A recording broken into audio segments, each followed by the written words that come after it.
બંને વૃક્ષની આસપાસમાં ભગવાન અટવાયા છે અને ભગવાને જોરથી તાકાત લગાવી ત્યારે બંને વૃક્ષ ધરાશાયી થયા છે, પડી ગયા છે અને આ વૃક્ષોમાંથી બે દિવ્ય પુરુષો પ્રગટ થયા છે, બે દિવ્ય પુરુષો.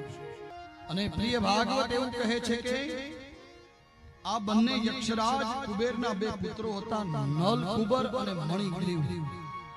એક વખત મંદાકિની નદીના કિનારે વારુણી નામની મદિરા પાન કરી આવ્યા અને ઘણી બધી સ્ત્રીઓ સાથે વિહાર કરતા હતા. નારદજી ત્યાંથી પ્રસાદ નારદજીએ શાપ આપ્યો, બંને વૃક્ષ જાઓ, બંને વૃક્ષ થાઓ, નલકુબર અને મણિગ્રીવ.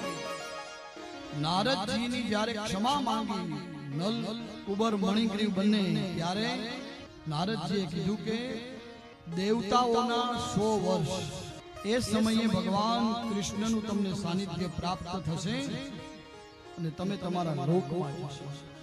જ્યારે ક્ષમા માંગી ત્યારે, અને હું તમને પહેલા દિવસેથી આ વાત કરતો આવું, નારદ જેને મળ્યા એને ભગવાન મળ્યા, કોઈ ને કોઈ રીતે મળ્યા.